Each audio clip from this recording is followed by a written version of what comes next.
ఇవాళ ఈ కిట్టుగాడు ఎంకడో రియాలిటీ షోని చూపించేశాడు. భార్య ఇట్లా పడిపోయినట్టుగా కడుపులో నొప్పి అనేసి భార్య ఒరే అది నిజమైనా కూడా జనాలు నమ్మరు నువ్వు చేసే వేషాలకి. ఇంకో నెక్స్ట్ నుంచి ఏడుపు మొదలైద్ది. నెక్స్ట్ రేపు వీడియో పెడతావు అది ఏడుస్తావు అనమాట. అయ్యో లతకి ఇట్లా అయ్యిద్ది అనుకోలేదు అనేసి. ఇంకా లత ఓ నేనేందో అయిపోయిందా అనేసి లతకి ఇట్లా అట్లానే రేపు ఏడుపు వీడియో పెడతావు, ఎల్లుండి కూడా మరి ఏడుపు వీడియో ఉంటుందో మళ్ళీ స్టార్ట్ చేసావు కదా ఇంకొకటి పెడతావు. తర్వాత మళ్ళీ మామూలుగా ఒక రెండు సార్లు ఏడుస్తావేమో మరి. ఇంకా మళ్ళీ మొదలు చేశావు ఈ ఇంకా డ్రామా అనకపోతే ఏమంటారు జనాలు. ఇంకా ఇది డ్రామా అంటే కొంతమంది ఏమంటారు, ఏ మీరు ఎందుకు వాళ్ళని అట్లా అంటారు అని అంటారు. మరి ఇవన్నీ చూస్తే జనాలకి ఇరిటేట్ రాదు, ఇదేంది ఇట్లా చేస్తున్నాను చికాకు రాదు, చిరాకు అనిపిస్తుంది ఏంది ఊరికనే అనేసి ఇట్లా చేస్తున్నారు అని. అక్కడ అర్థం కాదా ఆయన చేసే వీడియోలు? అదే ఆయన చెప్పొచ్చు కదా మేము ప్రాంక్ చేస్తున్నామని. ఇంకొక ప్రాంక్ మొదలయ్యింది. ఇది మళ్ళీ ప్రాంకులు చేసుకుంటే ఇది ఇంకో ప్రాంక్ అన్నమాట. ఇది చెప్పని ప్రాంకు, నిన్న చెప్పిన ప్రాంకు, ఇదేమో చెప్పని ప్రాంకు. ఈ ప్రాంకులు చేసుకుంటా జనాల మీద రుద్దితే చూసేవాళ్ళు వ్యూవర్స్ కూడా ఓ అయ్యో పాపం అని చూస్తున్నారు. కానీ మరి చూసే వాళ్ళకు కూడా ఇదేంటి వీడు ఇట్లా చూస్తున్నాడు అనిపిస్తుంది.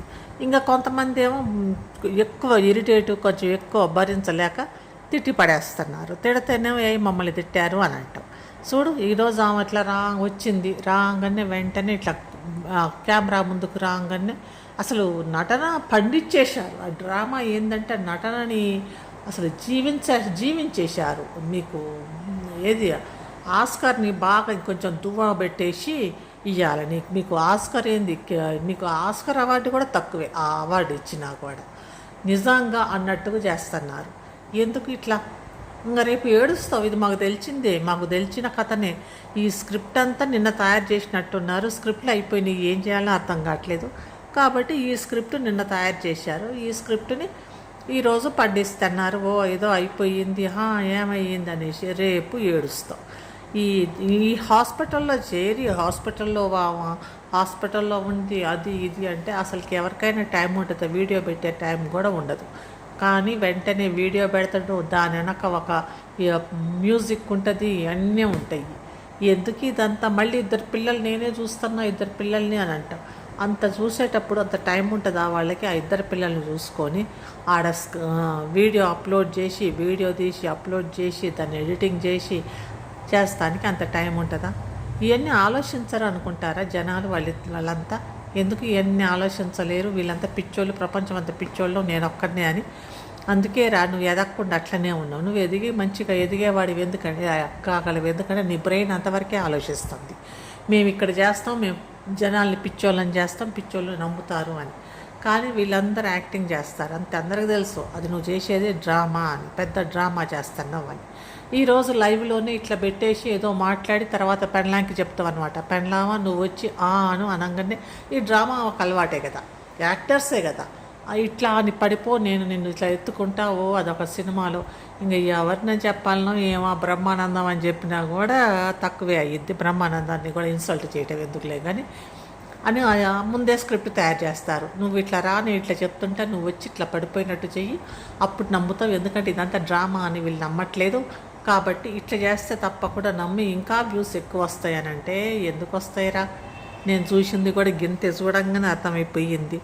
ఒకవేళ ఎవరైనా నిజంగా అయితే కనుక ఆమెకి ఏదైనా అట్లా పడిపోయినా కూడా అందరూ ఏమనుకుంటారు, డ్రామా అని అనుకుంటారు.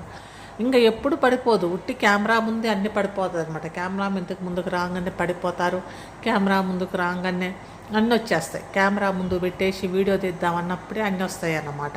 పడిపోవటాలు, కడుపులో అదయ్యిద్ది, కడుపులో నొప్పి అయ్యిద్ది, కడుపులో ఇంకా ఏమయ్యిద్దో ఏమో తెలవదు. అట్లా ఉంది ఆడ చూస్తే. మేము ఇంకా మళ్ళీ అంటాడు అబార్షన్ అయిపోయింది అన్నాడు కదా, మళ్ళీ అబార్షన్ అంటాడా? లేకపోతే కనుక మళ్ళీ మేము ప్రెగ్నెంట్ అని అంటాడో ఏందేందో మాట్లాడతాడో, ఏం మాట్లాడతాడో కూడా తెలవదు వాడికి. ఏం మాట్లాడుతున్నా ఏంది, మనుషులు అంత పిచ్చిగున్నారు, అర్థం చేసుకోలేరు అనేది కూడా తెలవదో ఏమో. ఇంకా ఇయ్యాలనేమో పడిపోయిందంటే అయ్యో అనేస్తాడు. రేపు ఆ ఏడుపుని ఎట్లా చూడాలనో ఏమో కానీ ఇంక ఏడుపు పెట్టేసి అదొక చిరాకు. ఇంక ఇదంతా చూస్తే కొంతమంది యూట్యూబర్స్ అందులో వాళ్ళని అదంటున్నారు ఇదంటున్నారు అని వాళ్ళు అంటారు. వీళ్ళకేమో చిరాకు వస్తుంది, ఏంది ఇట్లా చేస్తున్నారు అని. ఇంకా కొంతమంది ఏమో బూతులు తిట్టేస్తున్నారు వాళ్ళకే అనేసి. కానీ ఇంకా బూతులు తిట్టడం ఎందుకు, నల్లగా రంగులు గింగులు మాట్లాడుతున్నారు. వేరే వాళ్ళ రంగు ఎట్లుంటే ఏమిటి, అది దేవుడు ఇచ్చిన రంగు, అది దేవుడు సృష్టించిన రంగు. దేవుడు సృష్టిని ఎప్పుడూ మనం తప్పు పట్టకూడదు. ఎందుకు దేవుడు సృష్టించిండు, ఆమెకు అలా రంగు ఇవ్వాలా అని ఆ రంగు ఇచ్చాడు. కాబట్టి అది దేవుడి సృష్టి. ఆ దేవుడి సృష్టిని ఎప్పుడు మనం తప్పుపట్టి మనం ఏందో వెకిలిగా మాట్లాడితే కనుక తర్వాత ఎట్లుంటుందో తెలియదు. కాబట్టి అట్లాంటివన్నీ మాట్లాడకూడదు. ఎందుకు మాట్లాడటం, ఊరికే దేవుడి సృష్టిని కర్రె గిర్రె అని ఎవరిని అనకూడదు. ఎందుకు అందరిని ఎవరైనా నల్లగా ఉంటే మేము ఇట్లా అంటాం అట్లా అంటాం అంటే అనకూడదు. నల్లగా ఉన్నారు తెల్లగా ఉన్నారు అయినా కూడా అది దేవుడి సృష్టి. అది వాళ్ళకి తెచ్చుకోలే కదా, దేవుడు సృష్టించిండు. ఈ మనిషికి ఈ రంగు ఇచ్చిండు, ఒక మనిషికి ఒకలాంటి రంగు, ఇంకొక మనిషికి ఇంకో రంగు ఇస్తాడు. కాబట్టి ఆ సృష్టిని పట్టుకొని దాన్ని ఎక్కిరించుకుంటా, ఆ సృష్టిని ఆ రంగుని ఎక్కిరించుకుంటా దాన్ని అట్లా చేయకూడదు. కాబట్టి అట్లాంటివి చేసుకుంటూ ఉంటే కనుక అది కూడా మంచి పద్ధతి కాదు. దేవుడి సృష్టిని మనం ఎక్కిరించటం అది మంచి పద్ధతి కాదు.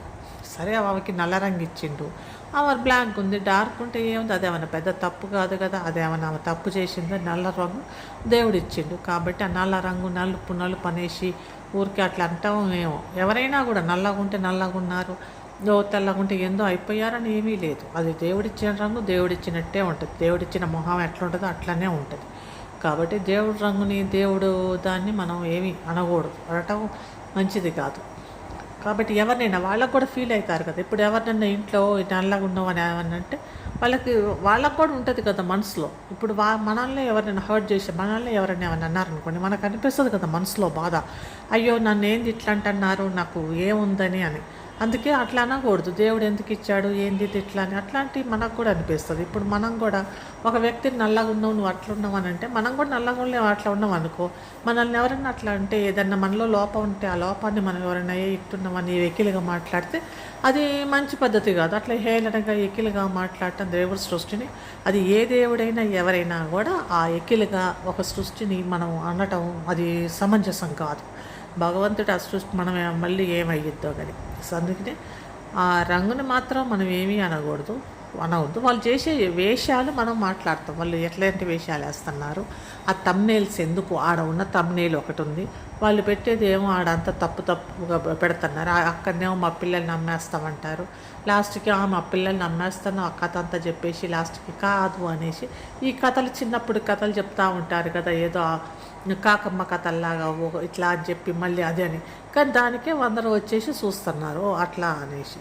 అంతేగాని మిగతాది అట్లా అనేసి వాళ్ళు తిడుతున్నా కూడా వీళ్ళైతే ఏమనట్లేదు. సేమ్ అదే కంటిన్యూ చేస్తూనే ఉన్నారు. మేము మా వీడియోస్ చూస్తే చూడండి, ఊరుకుంటే ఊరుకోండి అనేసి. సరే, ఇంకా చూసి వాడు ఉన్నాడు కాబట్టి మనకి కూడా కాస్త మాట్లాడటానికి టాపిక్ దొరికింది. వాడు ఆ ఏషియాలు వేస్తాడు కాబట్టి కిట్టును ఎంకడో మనకి మాట్లాడటానికి కాస్త ఒక టాపిక్ అనేది వచ్చింది. ఓకే వీను అనేది ఇంకా వ్యూస్ కూడా వస్తాయి.